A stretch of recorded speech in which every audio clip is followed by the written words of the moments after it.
Joe over here, sending you another video.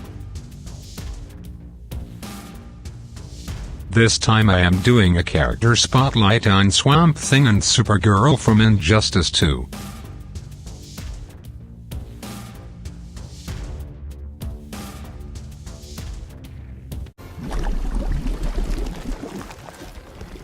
One kiss for luck? You're welcome to try.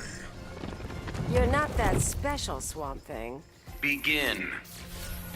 Swamp Thing and Poison Ivy in Slaughter Swamp seems kind of fitting. Almost makes me wonder if this really was a random selection. Swamp Thing is not one of my favorite characters.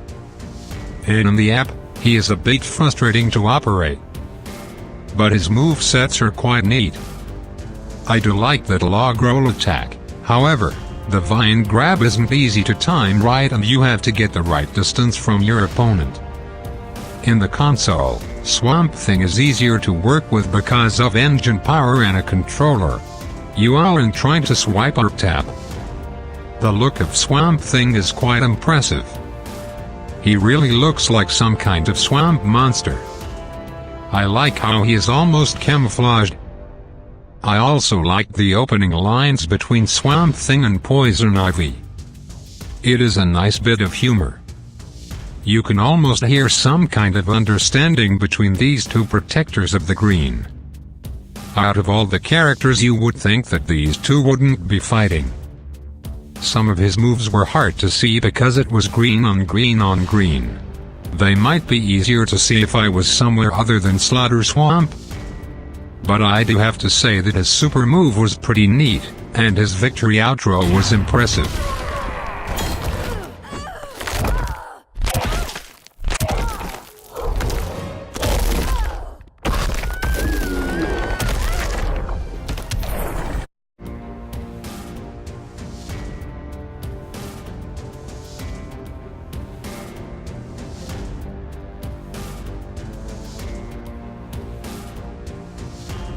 Next up is Supergirl and Dr. Fate.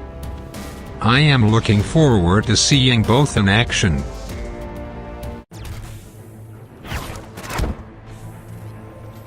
Kara Zor-El, the lost girl. Except now I've been found. By the wrong people. Begin. Supergirl in the Red Sun prison? I am beginning to wonder if this is really on random select. Supergirl's appearance in the intro reminds me a lot of the CW Supergirl. Her look is not one of my favorites. I kind of miss the longer hair. But it makes sense. They are in a war. You're not going to have long hair that people can grab at. It also makes her look younger. She's the kid on the team, not some experienced adult. The shorter hair also makes her look more like a rebel or wild card. Her costume on the other hand is pretty neat. It looks like armor. She looks like she's ready for war. This isn't a Supergirl who goes around rescuing kittens from trees. But she still seems capable of being hopeful as seen in her outro. I liked that she had a different moveset than Superman. She wasn't just a carbon copy and it made sense. Superman is a brawler while Supergirl is more graceful. She goes in for a hit and retreats. Watching her fight is almost like watching a dancer. I did have trouble getting some moves to connect. You can get a good idea of her character from how she fights. She is elegant and sweet, but at the same time she means business.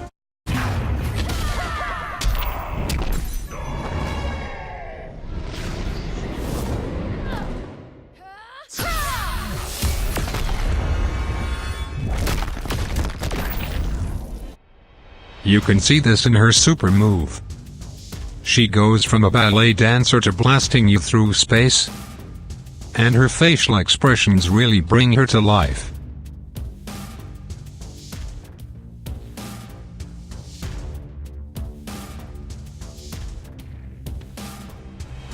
Until the next wormhole.